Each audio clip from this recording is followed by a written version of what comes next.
Well, good day. Welcome from the American College of Allergy, Asthma, and Immunology to the first virtual version of Allergy and Asthma Day on Capitol Hill. I'm Alan Meadows. I'm president of the college, and I want to thank you for attending this. Just because things have changed and things are different, that doesn't mean that advocacy has changed or stopped or moved somewhere else. So thank you for being here. Your presence on Capitol Hill Day is so important to us all. So where are we now? Well, I'm reminded of what the patriot Thomas Paine said. These are the times that try men's souls. And it's difficult, but we still need to advocate for the rights of patients with allergy and asthma. We need to do it in a partnership between physicians and patients, and even pharmaceutical companies. A lot of people have said things that this is the way everybody should do things, but really for doctors, for patients, there's really no one size fits all solution. I think each individual needs to decide what they're going to do in their individual locality. I'm of the opinion that allergy and asthma services are essential. A lot of us have been in lockdown orders. Hopefully, we're coming out of lockdown orders, but I think that keeping people with allergies, asthma, life-threatening allergies out of the hospital frees up our hospitals and our emergency rooms to take care of people who are suffering from other things, because people are suffering needlessly from asthma and allergies, and that remains our goal even now. So just an update on kind of where we are. Asthma, 25 million Americans have asthma, 1 in 10 children, over 80 billion in annual coughs. And unfortunately, we still have over 3,000 deaths from asthma each year. Now, thankfully, because of the work of people like you and the Allergy and Asthma Network, we've seen that number decline, but even one death is too many. We're having 14.2 million people miss work a year, 13.8 miss school. Heartlessly, 3 in 5 limit their physical activities. And remember, the NILBH guidelines say that everyone with asthma should be normal. And I don't consider missing work, school, or not being able to exercise normal. Almost 3/4 misuse their inhalers. And sadly, 1 in 5 Americans, even with the progress that we've made in making medicines available, 1 in 5 Americans still can't afford their medicines. And so that means that we as advocates still have a lot of work to do. Environmental allergies, 1 in 5 Americans have that. 4 million days of work missed. Not quite as much money, $8 million, but look at this. Half of people say that allergies impact their daily quality of life. And this is something that runs in families. If you got one parent with allergies or asthma, it's a 50% chance those genes will be passed to your kids. And with 2 parents, 75% chance more likely.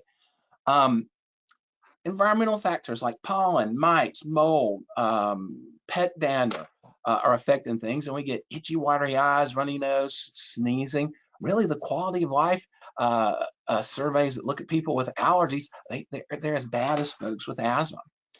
And then we have life-threatening allergies. 1 in 12 children have been diagnosed with food allergies. We're looking at $24 billion at annual costs for food allergies. 29% of children with food allergies also have asthma, and 25% of food allergy reactions occur in students who never had a previous diagnosis. Wow, that's a big thing.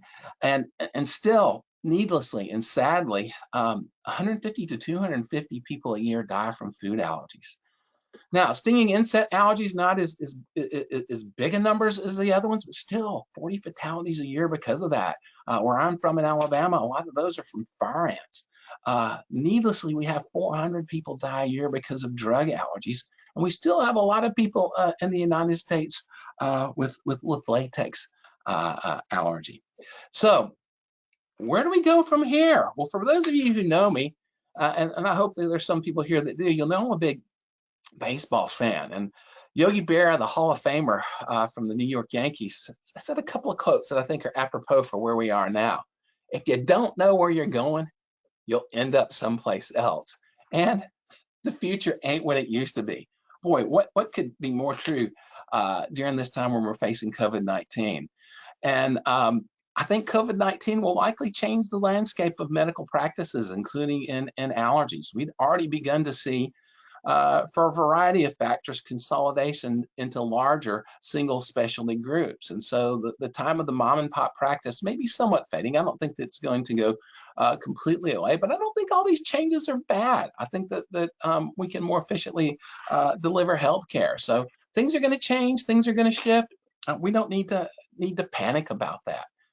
But we still need to advocate for access to life-altering drugs as partners, as physicians, patients, the Allergy and Asthma Network, pharmaceutical industry.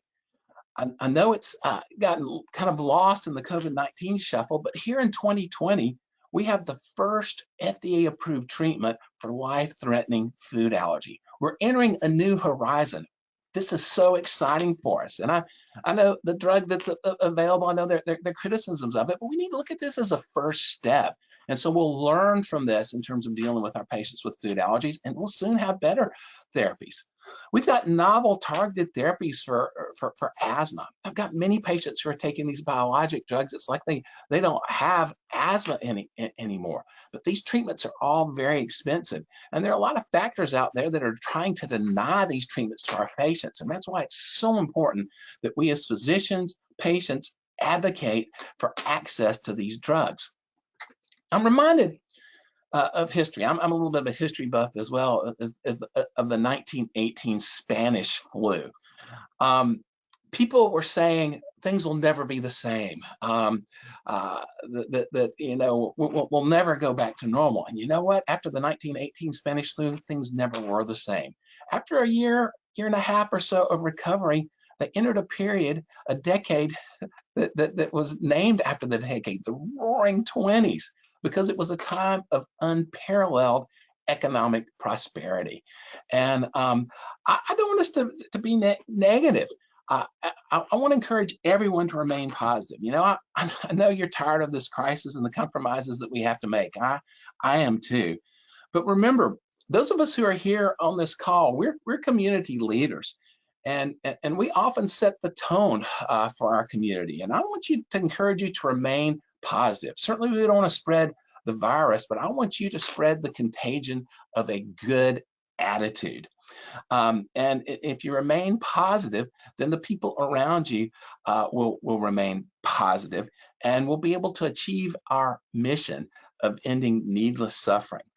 I don't know about you, but I don't want to end up someplace else.